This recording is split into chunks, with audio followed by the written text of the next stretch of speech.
The top of the order. 5 test matches prior to this one, 3 of them in South Africa where he did so well, specifically of course in Durban, 2 of them in England when he was left out of the side. That's when Shane Watson got his chance to come into the side, and Watson has taken that chance with open arms. He went to his first test match 100 in Melbourne. Otherwise, Australia delighted to be able to name the same side, and particularly, as Ricky Ponting has been pointing out, the same bowling unit that did such a good job the Melbourne Cricket Ground. Now, the Pakistan side, just to confirm the changes for you, no changes at the top of the order. Yunus Khan hasn't made it over here. In fact, to be honest, the selectors never contemplated it. They want him to play in a domestic first-class claim back in Pakistan before he proves himself to come here with the international side. The changes are further down the list. Umar Gul, Mohammad Sami, Danish Canaria join Mohammad Asif in the bowling attack. That's a real change. 3 out of 4 in that personnel are different. Finally going to get the match underway, and it'll be Mohammad Asif, I think, to bowl from the southern end of the ground. He's going to be bowling to Shane Watson, and spare a little thought for Phil Hughes at the non-striker's end. Straight out of the middle of the bat. Good afternoon to Michael Slater and Richie Bennett. Afternoon, and finally we get the start. Yeah, the buzzer's still there though, Tub. We're out there this morning and it looked like we were going to get play pretty close to when we should have, but the rain just kept coming. There was no wind to blow the clouds away, but the crowd is buzzing. Watson's away. Nice shot too. Hughes is scampering, looking for 3. He'll be itching to face his first ball, I reckon, Phil Hughes. Dying to get back. No doubt that would have hurt him to be dropped during an Ashes series, but now he's back. He has a wonderful opportunity to... And he's got to make it a winner.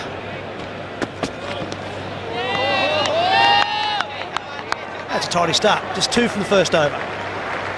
Phillip Hughes now, first ball back in the Australian side. Will they test him out in the short one? Oh, he's put him down. Can you believe it? First ball back. Slashes it to backward point, and exactly the same as Simon Kadich at the MCG test match. Umar Akmal puts him down. What is going on? Pakistan, Tony Greig was saying just before play, they cannot miss opportunities.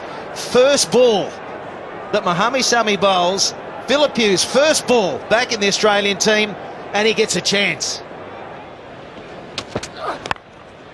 Good edge, straight to second slip. Good bowling that from Mohammad Sami. Couple of short ones, then the fuller one. Good healthy edge, and this time Eisel hangs on. Oh dear, it's a short stay for Phillip Hughes. It was a lucky opportunity. Kadich out injured, he comes in and was trying very hard to get going. He missed the first scoring opportunity, was dropped, but the second one is taken.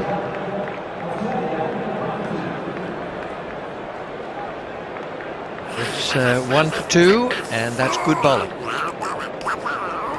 And Ricky Ponting makes his way out to the middle. Terrific average of 55, 11,500 runs, test match runs. Has 500s here, made 207 against Pakistan 4 years ago at this ground. This will be a test. Sami's bowling well, bowling around about 145 Ks, and he's got a bit of swing happening. It's up in the air, there's 2 men out. He's got him. Ponting's gone for a duck. It's the trap. Umar Gul's the fieldsman. Sami's bowled the right ball, and Ponting's found him. I don't know how the ball travelled as far as it did. He sort of bunts it in the air. Oh, yeah, rolls with it. So it hangs in the air, hangs in the air. And now we're talking about some catches being taken, and Australia in trouble early. It also means Mohammad Sami is on a hat-trick as Ricky Ponting trudges back for a golden duck. It's 2 for 2.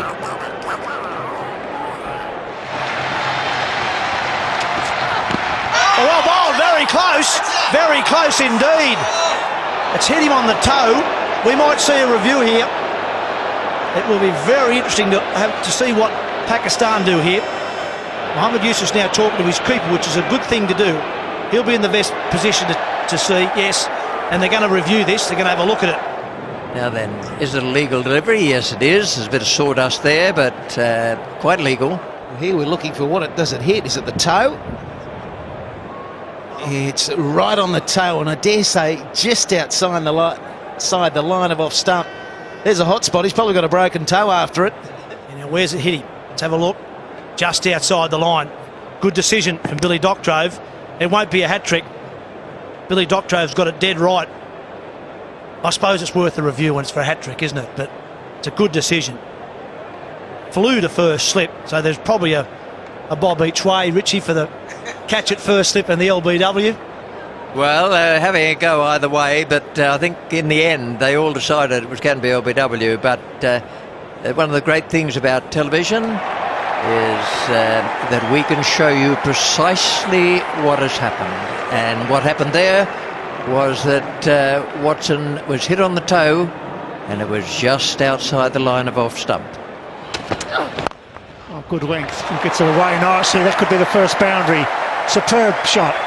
Well, we've lived in an age where opening batsmen have turned into stroke makers. Guys like Matthew Hayden and Virender Sehwag have led the way, and some would argue that defensive technique has gone from the marketplace because of it. Shane Watson has showed that defensive technique. Bill was just talking about that. And then he's also got the skill to put away the bad ball when it comes. It's the first truly bad ball, other maybe than the one that had Phil Hughes dropped in the gully. The first truly bad ball that Sammy's bowled, and Watson's up for it.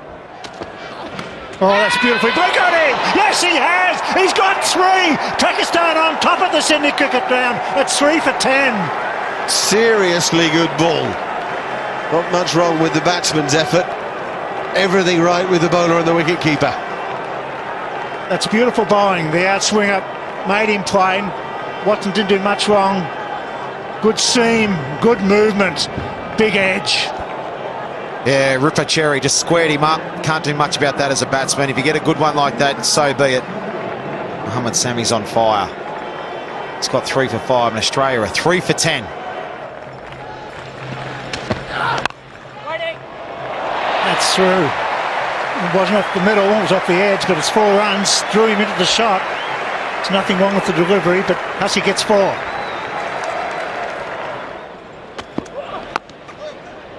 There's that gap that we were talking about, and that one will roll all the way to the boundary.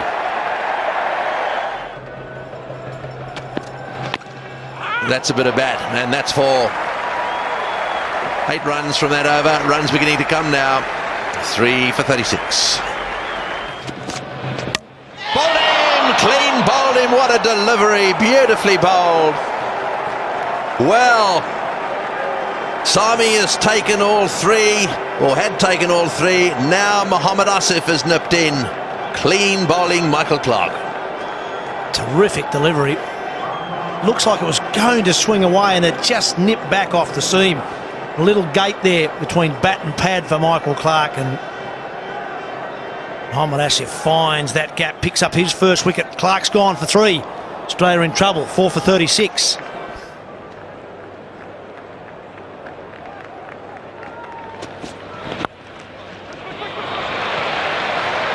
That'll go running down to the boundary as well. 4 runs. Got it away nice and fine. I see again. Oh, that's worth a shout. That's worth a shout. And the finger has risen. There's no doubt about it was worth a shout. And Marcus North will look where his foot is. Did it pitch outside leg is the thing that's running through his head. And he was, yes, there's the challenge. I thought I'd see it. I think this is out though. Certainly looked pretty good to the naked eye. The bowler very, very confident. He's nodding to all of his teammates. Did it pitch in line or did it pitch outside leg? Well, first thing we know, it's a fair delivery. Yeah, does it nip back enough to hit off stump? It's certainly got to straighten a bit from that line. If it has pitched,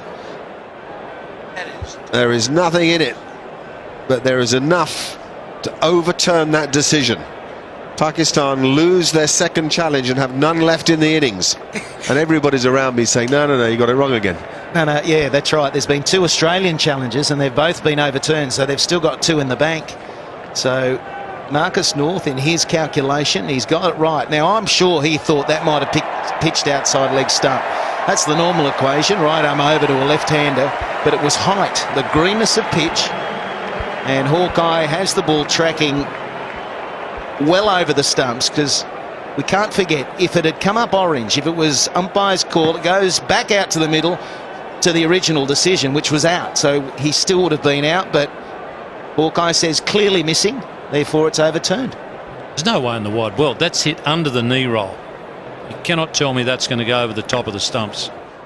But I think doubly delighted. He's got some green in front of him. That 22-yard strip. It's got a bit of moisture in it. And that is a shot. Marcus North, you've picked the right delivery to hit through the line of.